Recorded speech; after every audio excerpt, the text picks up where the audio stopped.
In this section, we're going to be creating something for social media, and we're going to create something along this line over here. Now, as you can see, we've got text in there, we've got shapes. I want to show you how to do interesting shapes using a brush this time, although we'll do it differently later on. And we're going to be bringing text into that. We're going to be making things black and white from color and all sorts of really good things. So let's get started.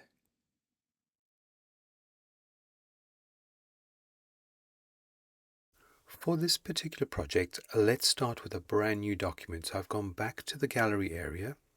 I'm going to click on the plus over there, and we're going to go to this little plus at the top.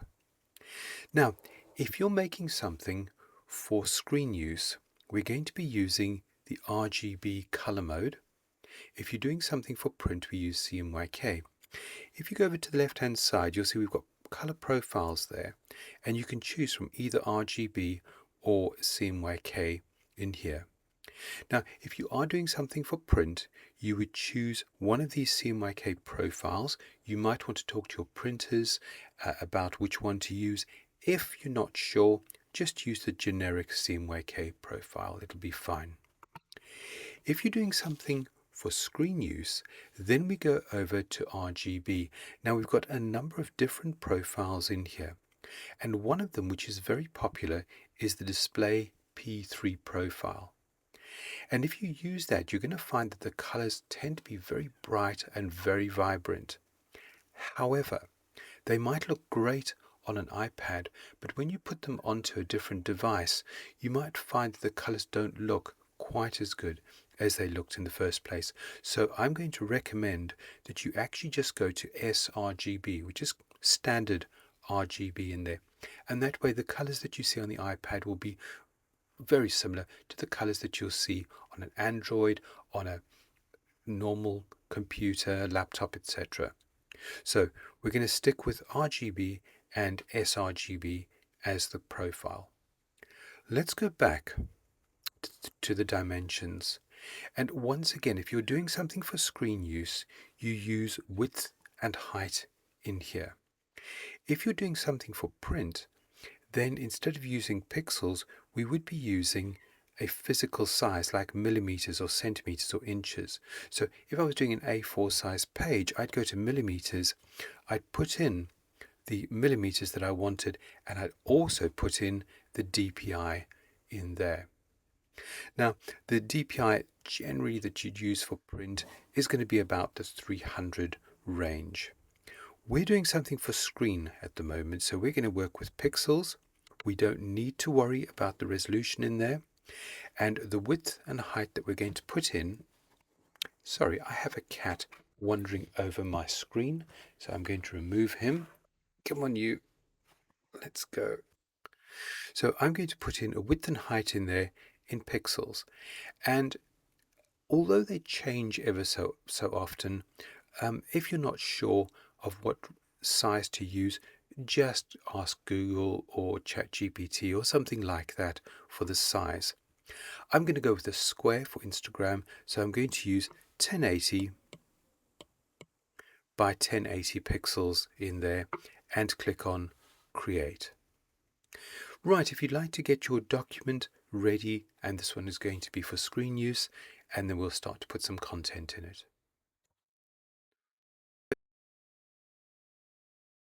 Let's go and find a picture. I'm going to use my browser over here to go and find an image, and I've gone to a website called unsplash.com. Now, the reason I'm using them is because the images that they give you are mostly free, and you can see very quickly at a glance. I've just typed in business meeting in the search, and I can see that some of them say purchase. They've got a little cross on the side if they are to buy.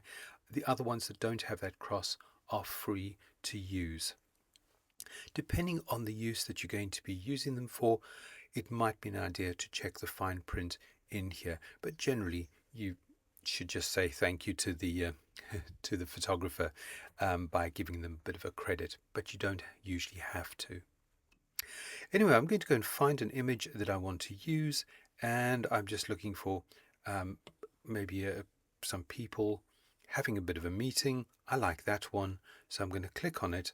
And then at the top here, I'm going to go to the drop down, and I'm just going to choose a medium size in there. It doesn't have to be the biggest one, so we'll just go medium size over there, and I'm going to download it onto my machine. Now, let me go back into Procreate, and I want to bring that picture in. It's going to come in as a new layer. So I'm going to go up to the little spanner, the actions, and over here along this little menu, I'm going to go to add, and I'm going to say add a file, and I'm going to go and find it. Now, this is actually downloaded it into my downloads folder. Yours might be set to download to different areas, so don't just assume that it will go to the downloads folder if you've changed it. And I'm going to go and find that image now. I can't remember what it was called, so I'm going to have to do a quick search in here. There it is. Now, you can see the image has arrived in here, and it's got a little box around the outside. So if I want to, I can actually just grab a side and scale it up and down. If, when you're scaling things, they don't scale proportionately, make sure that in the bottom box that comes up here, instead of in free form, you're in uniform. This is what will happen in free form if you do that. So onto uniform, and you're good over there. I'll just make it roughly the size that I want it to be, something like that. And you can see I'm moving it around, and I'm in this little arrow, the move and the scale tool over here. Once I'm happy with that, I just click on one of these tools like the paintbrush, and it's now locked into place.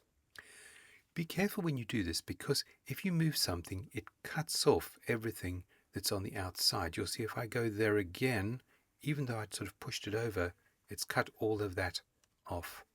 So I'm just going to undo that and change back again to my brush. Now, the next thing we're going to do is we're going to create a mask so that we can put this picture into a circle. And we're going to do that by actually using a round brush.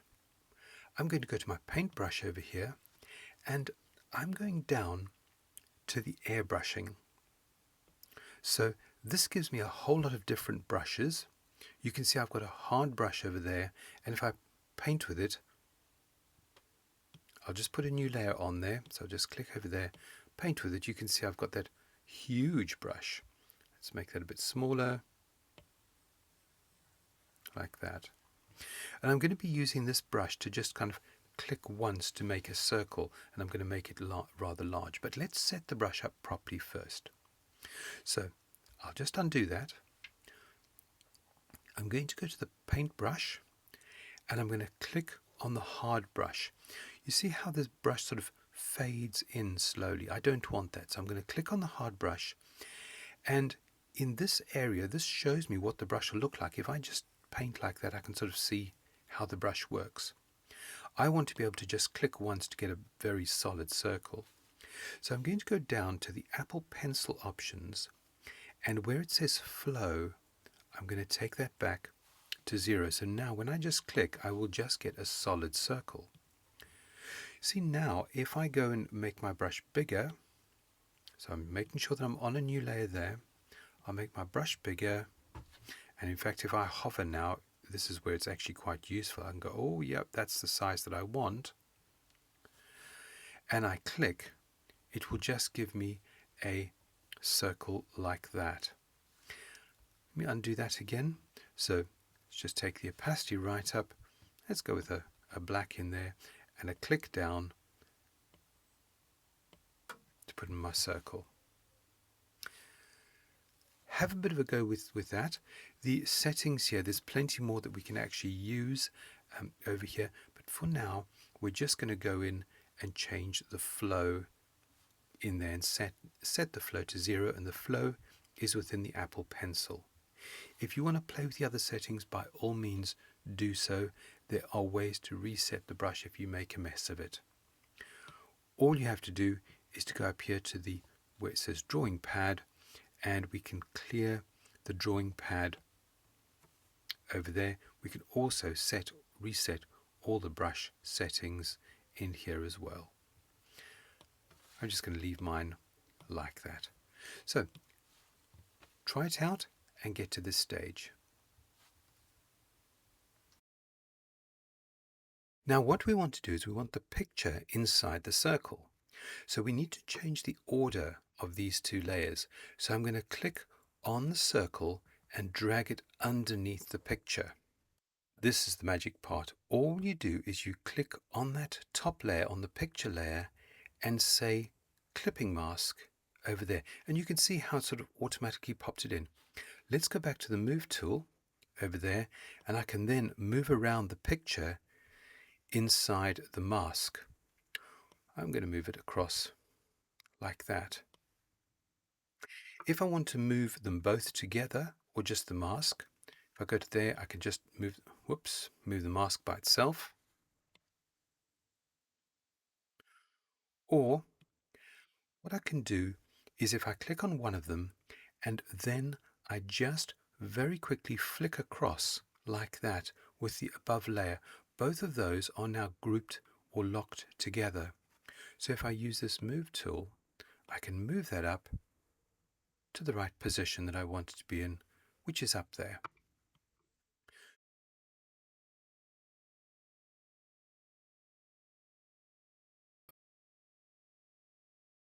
I like to put in some more circles in here.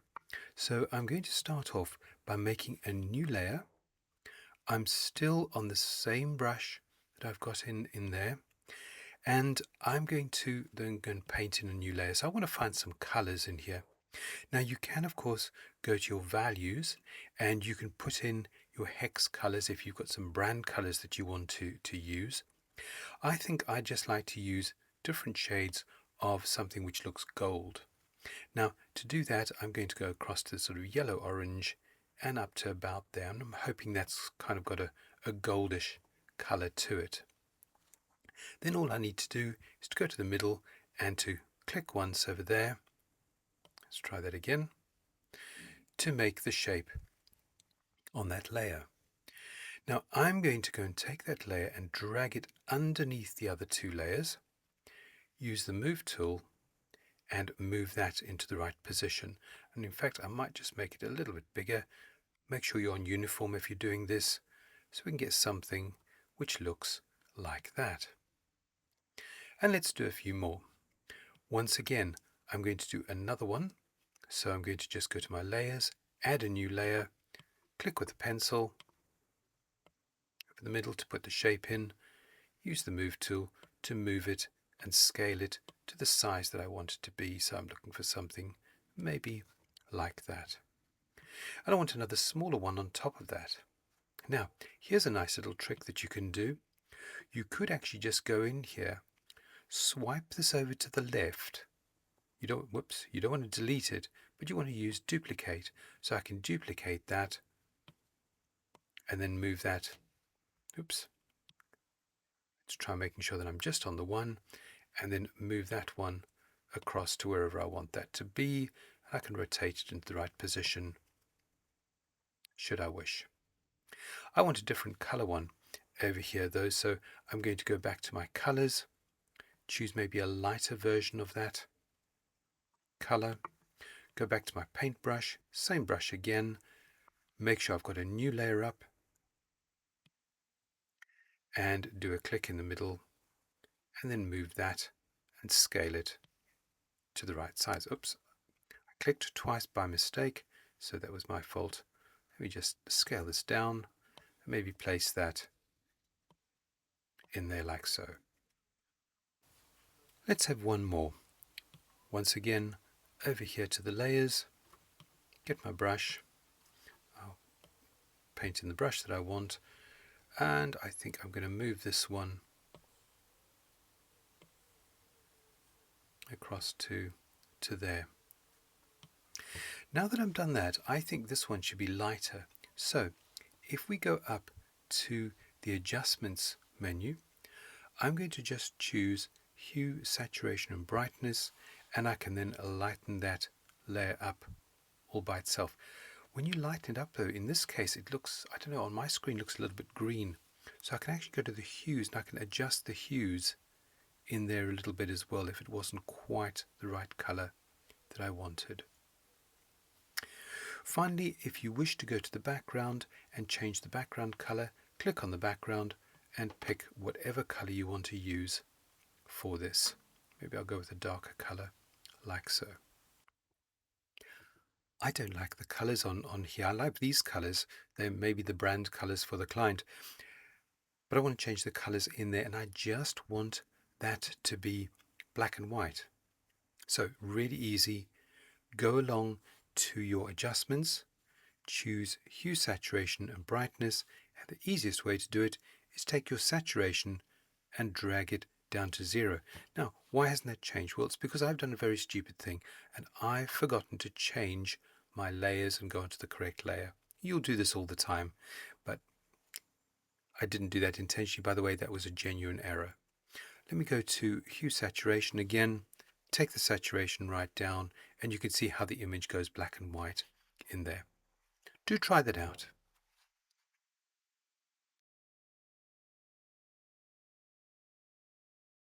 I think we need a bit of text in here. So I'm going to go to the little spanner.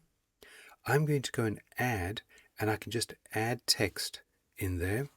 And I'm going to put in do a return, expert, marketing group. And we'll close that down. And of course, then I can use the move tool to move it around wherever I want. Now, you can obviously see the problem that I've got here. The text is the wrong color, and it doesn't really look that great. So to edit your text, go back to the layer, click on the layer, and in the drop-down menu, you can see we've got edit text in here.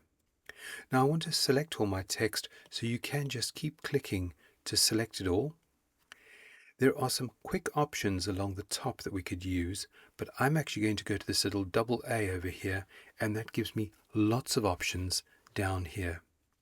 Now, I can change the type or the font first of all over here. You'll find that some people call these fonts, some people call them font families, and some people will call them typefaces. But we've got our fonts in here. I'm looking for something quite bold over there, so let's have a look and see what that one looks like. Or that you can just flick through and decide exactly what you want in here. I think I'm going to use this DIN condensed, and I'm going to put in a return, so I'll click between those two and do a return over there. Let's just select that again. Now I want to change the color of that, so I can go to my color up the top and just change that to, I want this to be black. Now you'll notice as you go around here, it's just like, how do I get to perfect black? Well, the easiest way is just double clicking near the bottom, and that will give you perfect black. It's like the same as if you go towards where white is. If you double click up there, it'll give you perfect white. So you can see it jumps to these 45-degree points. So double click near the bottom, you've got perfect black in there. The second thing though is that I want to adjust some of this text a bit. So I'm going to change the size. So I can drag the size up. Maybe I want to see what it'll look like if all the text is closer together. So down here, we can go to something called leading, and leading just adjusts the distances between the text. So I can adjust it like so, and we'll make it a little bit larger in there. If I'm happy with that, I can come out of that. So I just go in here, back to my layers, and let's have a look and see how that looks there. It looks okay. Could still do with a little bit more work. Let me click on there, click on edit text, and let's see what this will look like if we align it to the right. So we've got a left, right, and a center alignment in there. I think we're going to pop that over there. I think something like that might work. Let's move that to the right position. Remember, you can always still scale it up and down here. You can manually scale it as well.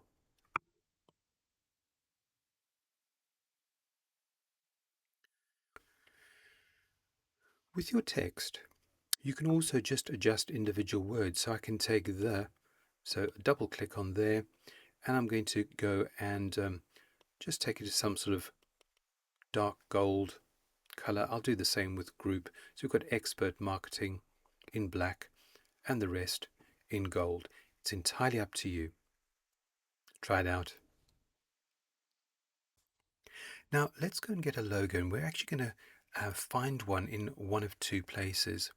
Now you can either go along to a website called pixabay.com, and if you go to the top, you'll find that you can actually search things by vectors. So vector images, and then you can type in this case I've typed in marketing logo, and it's given me, well, quite a few different logos. Maybe that one would work as well. And you can click on that, and you can then download these logos from here. Now, I would actually suggest taking it as a PNG file, which will give you the transparent background if you need. The other way you can do it, and this is the way that I've done it, is to go to ChatGPT. And the prompt I've put in is, well, it's misspelt, but it actually says, make me a logo for a marketing business, simple one color, black on a transparent background, and let me have it as a PNG file, please. And it's given it to me, and I did another one over here, and I said, and a white version as well. It's given me that. I can click on this, and I can then just get rid of that, and I can then actually go in here, and I can just download this one to my downloads folder. So over here we've got a save option. Click on save, and I can then download that. I've done that already with the black one. So let me just stop in there. So let's go back in here. So I just want to bring in the logo. I'm going to go up to the top. I'm going to go and say insert a file. Find that file, which should be in my downloads folder somewhere. There it is. It's brought it in. I can then resize it. Oh, it needs to be a bit on the squiffy side there. Let's just grab that top.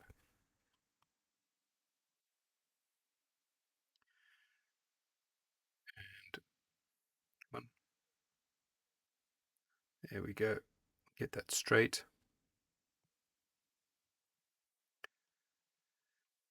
And there we go. And here's the cat at the same time. Now, this is what I've got to work with. I hope you have an assistant who's quite as helpful as well. I'm going to leave that where it is. And I want to... Seriously, kitty? And I might have to actually come back and do a new video to show you how to save this out, because he's going to just have so much fun with my Apple Pencil now.